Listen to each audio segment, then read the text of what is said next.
எல்லாருக்கும் வணக்கங்க. நாம் நவகிரக தலங்கள்னா, கும்பகோணம், தஞ்சாவூர் சைடு தான் போயிருப்போம். ஆனா, நம்ம கொங்கு நாட்டுல, நம்ம பகுதியிலுமே நவகிரக தலங்கள் இருக்குது. அதை பத்தி தான் நம்ம இன்னைக்கு பார்க்க போறோம். நவகிரக தலங்கள்ல முதன்மை அதாவது இருக்கிறது சூரியன். இந்த சூரியனுக்கு உண்டான தலம் எதுனா, நம்ம திருப்பூர் மாவட்டத்துல பக்கத்துல பெருமாளூர் என்ற கிராமத்துல இருக்கிற உத்தமலிங்கேஸ்வரர் ஆலயம் தான். இந்த உத்தமலிங்கேஸ்வரர் ஆலயம் தான் சூரியனுக்கு உண்டான தலம். இது எந்த காலத்துல கட்டப்பட்டதுன்னா, சோழர்கள் காலத்துல கட்டப்பட்ட கோயில் இது. இதோட பழமையான பேர் எதுனா பெரும்பாலாநல்லூர் சொல்லுவாங்க அந்த ஊர் பேரு. இதோட கதை என்ன? பார்வதி தேவி மக்களுக்காக இந்த இடத்துல தவம் இருந்து வழிபட்ட தலம்னு சொல்லுவாங்க இந்த உத்தமலிங்கேஸ்வரர் ஆலயத்தை. அந்த உத்தமலிங்கேஸ்வரர் ஆலயம் தான் சூரியனுக்கு உண்டான முதன்மையான தலம். பார்வதி தேவி மக்களுக்காக தவமிட்ட இந்த தலத்துல மனமிறங்கிய சிவபெருமான் பார்வதி தேவிக்கு காட்சி தந்த இடம்தான் உத்தமலிங்கேஸ்வரர் ஆலயம். வாய்ப்பு இருக்கிறவங்க மறக்காம இந்த உத்தமலிங்கேஸ்வரர் ஆலயத்தை சென்று வாருங்க. சூரிய தசைக்கு நடக்கிறவங்க இந்த உத்தமலிங்கேஸ்வரர் ஆலயத்தை போய் தரிசனம் பண்ணிட்டு வாங்க. மிக்க நல்லது. இந்த பாரம்பரிய முக்கியமான இடம். அவ்வளவு அற்புதமான ஒரு 1000 வருடங்களுக்கு மேலாக பெரும்பாலும் இருக்கிறது. மிகவும் வித்தியாசமான கோயில். அடுத்து நாம பார்க்க போற இடம் திங்களூர். திங்களூர் சந்திரனுக்கு உண்டான தலம். சந்திரன் ஒரு விநாயகர் பெருமானை ஒரு கிண்டல் பண்ணதுக்காக, தனக்காக ஏற்பட்ட சாபத்தை போக்குவதற்காக இந்த தலத்தில் வழிபட்டதாக ஒரு ஐதீகம் இருக்கிறது. அதனாலதான் இங்க இருக்கிற சிவபெருமான் கூட சந்திர மௌலீஸ்வரர் அழைக்கிறாங்க. சந்திரனால் வழிபட்டதால இங்க இருக்கிற சிவபெருமான் சந்திர மௌலீஸ்வரர் அழைக்கப்படுறாங்க. இது சுமார் ஒரு 4 யுகமாக இந்த கோயில் இருக்குன்னு சொல்லி ஒரு வாய்வழி செய்தி இருக்குது. இது எங்க இருக்குன்னா திங்களூர், ஈரோடு மாவட்டத்துல இருக்குதுங்க. ஈரோடு மாவட்டத்துல இந்த திங்களூர் என்ற ஊர் இருக்குது. அந்த சந்திர திசை நடக்குது அப்படின்னு நினைக்கிறவங்க இந்த சிவபெருமானை போய் சந்தித்து நீங்க வழிபட்டீங்கன்னா உங்களுக்கு அனைத்தும் நன்மை பயக்கும். அவ்வளவு மிக பழமையான ஊர் இது. அதாவது நம்ம நவகிரக தலங்கள்ல 2வதாக பார்த்த தலம் திங்களூர்ல இருக்கிற சந்திர மௌலீஸ்வரர் ஆலயம். இந்த நவகிரக தலங்களில் வாருங்கள்.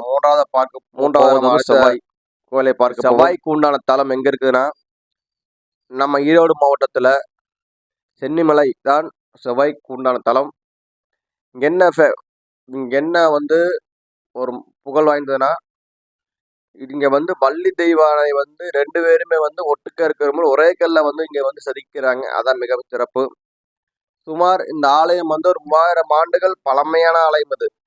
அதுபோல இங்குதான் கந்தசஷ்டி கவசம் இயற்றப்பட்டது. இந்த மலைக்கு இன்னொரு பேர் இருக்குது, சிரகிரி மலை சொல்லுவாங்க. நீங்க கந்தசஷ்டி கவசத்திலேயே பார்த்தா தெரியும். இது சிரகிரி இந்த ஒரு பேர் அந்த மலை தான் அது. இந்த கோவில்ல முருகன் செவ்வாய் அம்சமாக தான் இங்க பார்க்கப்படுறாங்க முருகனவே. அதனால செவ்வாய் திசை நடக்கிறவங்க இந்த ஆலயத்துல சென்று வழிபட்டீங்கன்னா செவ்வாய் தோஷம் நம்மளுக்கு அதிகமாக நீங்க வாய்ப்பு இருக்குது. இது நம்மளோட கொங்கு மண்டலத்துல இருக்கிற 3வது நவகிரக தலங்கள்ல செவ்வாய்க்கு உண்டான பரிகார தலம் தான் இந்த சென்னிமலை. இந்த சென்னிமலைங்கிறது உங்களுக்கு மிகவும் ஒரு அற்புதமான ஸ்தலமாகும். இந்த குண்டி இருக்கும் இடமெல்லாம் முருகன் சொல்லுவாங்க.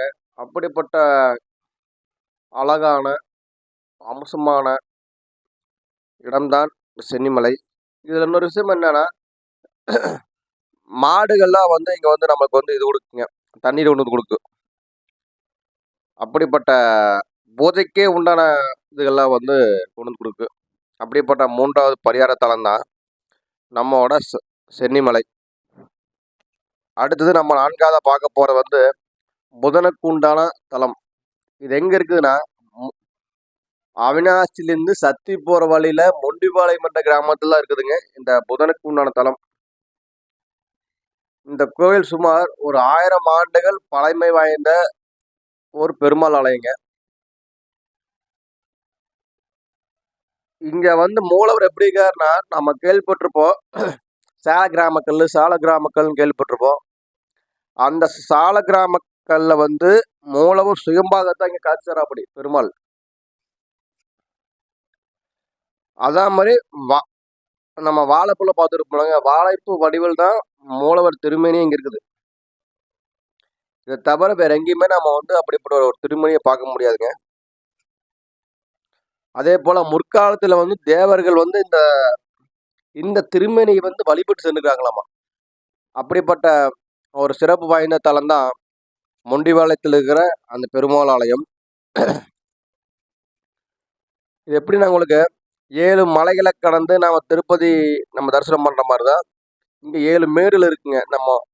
இந்த பெருமாள் நம்ம தரிசனம் பண்ணும்போதே 7 மேடுகள் தாண்டி தான் நம்ம வந்து இந்த பெருமாள் ஆலயத்த வந்து நாம வந்து தரிசனம் பண்ண முடியும். அப்படிப்பட்ட புகழ் வாய்ந்த வெங்கடேச பெருமாள் ஆலயம் தான் புதனுக்கு உண்டான தலம். கட்டடக்கலைகள் அந்த காலத்து அந்த காலத்துக்கு சேர்ந்த கட்டடக்கலைகளாகத்தான் இப்பவும் இருக்கிறது. இப்போ நாம 4ஆவதா பார்க்க போறது வந்து குருவுக்கு உண்டான தலம். இது எங்க இருக்குன்னா, நம்ம மேட்டுப்பாளையத்தின் பக்கத்தில் இருக்கிற அன்னூர் என்ற ஊர்ல தான் இருக்குது மன்னீஸ்வரர் ஆலயம். இது வந்து குருவுக்கு உண்டான தலம். இந்த ஆலயம் வந்து சுமார் ஒரு 1800 ஆண்டுகள் பழமையான தலம். இதோட இந்த தலத்தோட அன்னூரோட பழைய பேர் என்ன? மேற்றலை தஞ்சாவூர் சொல்லுவாங்க. இது வந்து இந்த தலம் திருஞான சம்பந்தரால் பாடப்பட்ட தலம். சேர மன்னரால் கட்டப்பட்ட ஆலயம். சுமார் 1800 ஆண்டுகள் பழமையான தலம். நம்ம சேர மன்னர்ல கட்டப்பட்ட தலங்கள் எதுன்னு பார்த்தீங்கன்னா, உங்களுக்கு எல்லாமே மேற்கு நோக்கி தான் கட்டியிருப்பாங்க. ஏன்னா சேர தேசம் எங்க இருக்குதோ அதே நோக்கி தான் அந்த ஆலயங்கள் கட்டியிருப்பாங்க.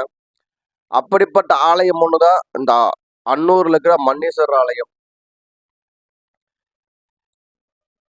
இது பார்த்தீங்கன்னா, இன்னும் அந்த கட்டிடக்கலைகள் மாறாம அந்த பெயரும் அந்த 1800 ஆண்டுகளுக்கு முன்னாடி என்ன பெயரோட அந்த ஆலயம் இருந்ததோ, அந்த பெயரோடயே இன்னும் இருக்குதுன்னா, அதே மிகப்பெரிய விஷயம். அந்த குரு தசை நடக்கிறவங்க, குருவுக்கு பரிகாரம் பண்ணணும்னு நினைக்கிறவங்க, அனைவரும் இந்த மன்னீஸ்வரரை போய் நீங்க வணங்குனீங்கன்னா, உங்களுக்கு வாழ்வில மிக அற்புதமான மாற்றங்கள் கண்டிப்பா நடைபெறும். அவ்வளோ பெரிய அற்புதமான தலம்.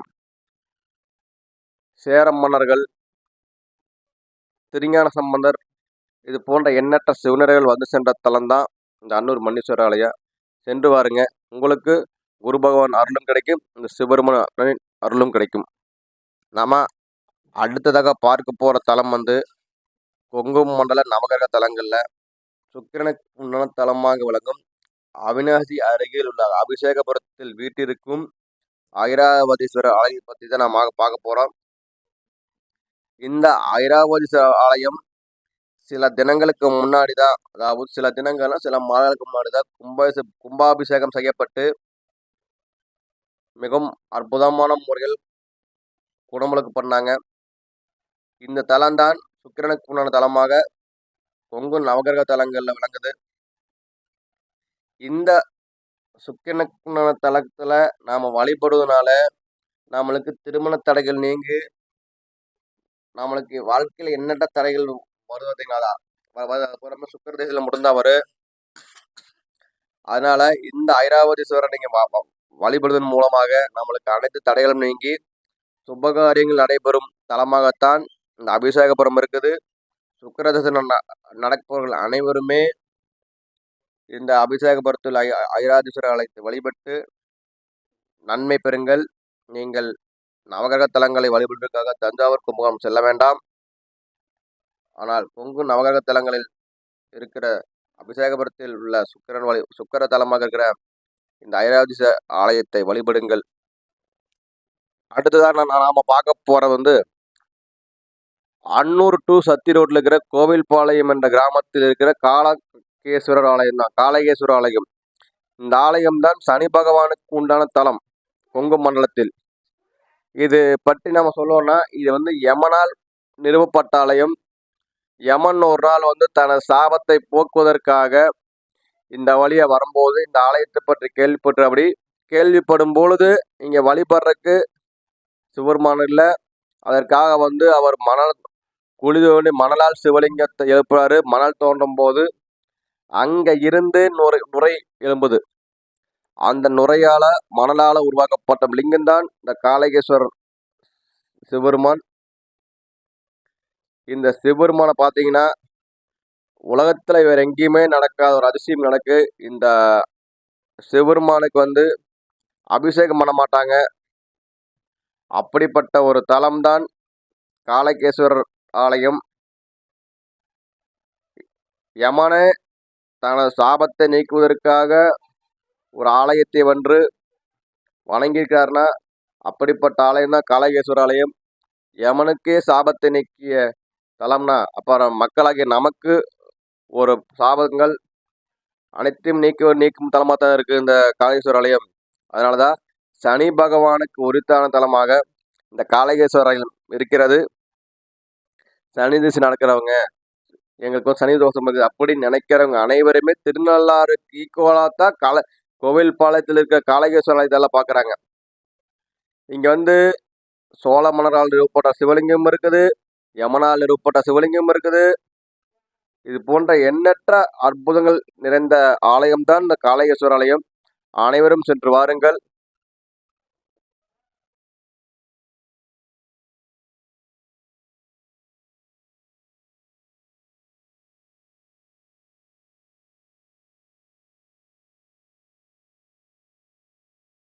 அடுத்ததாக நம்ம பார்க்க போற தலம் வந்து ராகு தலம். அதாவது நம்ம வருடத்திற்கு ஒரு தடவையோ இல்ல இரண்டு இரண்டு வருடத்துக்கு ஒரு தடவையோ நம்மளுக்கு ராகு திசை கேது திசை மாறுங்க. அப்போ வந்து ராகு கேதுனால நமக்கு வந்து நல்ல பயன்களும் கிடைக்கும், சில சுமாரான பயன்களும் கிடைக்கும். அதனால நமக்கு ராகு திசை நடக்கிறவங்க நம்ம கொங்கு மண்டலத்தில் இருக்கிற ராகு தலமான தம்பிக்கலை ஐயன் கோவில் சென்று வாருங்க. இந்த தம்பிக்கலை ஐயன் கோவில் எங்க இருக்குன்னா, ஈரோடு மாவட்டத்தில் பெருந்தூரில் தான் உள்ளது. இது வந்து இந்த திருக்கோவில் வந்து முதல்ல ஒரு சித்தர் பீடமாக தான் இருக்குது. இந்த கோவில்ல வந்து 108 சித்தர்கள் வந்து 108 பாம்புகள் வடிவில் தான் இங்க வந்து காட்சி தராங்க. அப்படிப்பட்ட மிகவும் நற்பலன் வாய்ந்த இந்த ராகு தலம்தான் கொங்கு மண்டலத்தில் கொங்கு நவகிரக தலங்களில் ராகு திசைக்கு உண்டான இடமா இருக்குது. இந்த கோவில் சுமார் 800 ஆண்டுகள் பழமையான ஆலயம். நமக்கு ராகு திசை நடக்கிறவங்க எல்லாம் தவறாமல் சென்று வாருங்க. இந்த ராகு தலமான தம்பிக்கலை ஐயன் கோவில் இது பார்ப்பதற்கு சிறிய ஆலயமாக தான் இருக்கு. இருந்தாலும் இங்கே சென்று வந்த அனைவருக்குமே நன்மை பயக்கும் தலமாகத்தான் இது இருக்கிறது. இந்த ஆலயத்தை பற்றி சொல்லணும்னா அதுக்கு நான் ஒரு தனிப்பட்ட முறையில் நான் ஒரு வீடியோ போடுறேன். தம்பிக்கலை ஐயன் கோவில் சொல்லி நான் ஒரு வீடியோ போடுறேன். அந்த வீடியோவில் வந்து இந்த ஆலயத்தின் முழு வரலாறும் உங்களுக்கு வரும். பாருங்க, பூஜை நேரங்கள் பற்றி போட்டிருப்பாங்க. அதுக்கு தகுந்த மாதிரி நீங்கள் சென்று வாருங்க. சென்று வந்தீங்கன்னா உங்களுக்கும் சரி உங்கள் குடும்பத்துக்கும் சரி நல்ல நற்பலன்கள் கிடைக்கும்.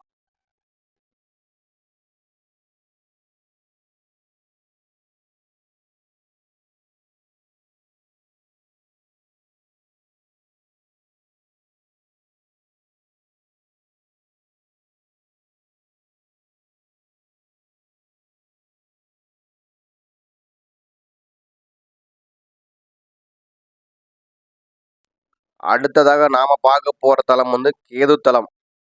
இந்த கேது தலம் எங்குன்னா, நம்ம திருப்பூர் மாவட்டத்துல அவிநாசி பக்கத்தில் இருக்கிற திருமுருகன் பூண்டி என்ற கிராமத்தில் தான் இந்த ஆலயம் இருக்குது. இந்த ஆலயத்தின் பெயர் வந்து மாதவனேஸ்வரர் ஆலயம் சொல்லுவோம். இந்த மாதவனேஸ்வரர் ஆலயம் எங்க இருக்குன்னா, அந்த நம்ம திருமுருகநாதர் வழிபட்டு வர அந்த ஆலயத்துக்குள்ளதான் இந்த சன்னதியும் இருக்குது. மாதவனேஸ்வரர் ஆலயம் இது கொங்கு நவகிரக தலங்கள்ல கேது தலமாக தான் அது பாட்டப்பட்டு வருகிறது. இது நிறைய மன்னர்களுக்கும் சரி எண்ணற்ற மகான்களும் சரி கேது திசையினால் ஏற்படும்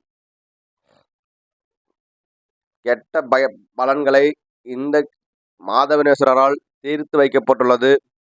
அப்படிப்பட்ட மாதவனேஸ்வர ஆலயம்தான் நம்ம கொங்கு நவகிரக தலங்களில் கேது தலமாக பார்க்கப்படுகிறது. நம்மளுக்கு கேது திசை நடக்குது, நம்ம கும்பகோணம் சைடு இருக்கிற நம்ம கேது தலத்துக்கு போகணும், நம்ம தஞ்சாவூர் சைடு இருக்கிற நம்ம கேது தலத்துக்கு போகணும் அப்படி நினைச்சிட்டு நம்மளால போக முடியாம நினைக்கிறவங்க, நம்ம திருமுருகன் பூண்டிலே இருக்குது கேது தலமான மாதவனேஸ்வர ஆலயம். அந்த ஆலயத்தில் இருக்கிற கேது பகவானை தரிசனம் பண்ணுங்க. உங்களுக்கு அனைத்தும் நன்மை பயக்கும். இந்த வீடியோ பிடித்திருந்தால் அனைவருக்கும் ஷேர் பண்ணுங்க. நீங்க இந்த வீடியோ ஷேர் செய்வதனால அதாவது நவகிரகத்தால் ஏற்படும் தசாபலன்கள், நல்ல பலன்கள், சுமாரான பலன்கள் உள்ள அனைவரும் இது மாதிரி நவகிரக தலங்கள் சென்று வாருங்கள். அனைவருக்கும் நன்றிகள். இந்த வீடியோவை ஷேர் செய்யுங்கள்.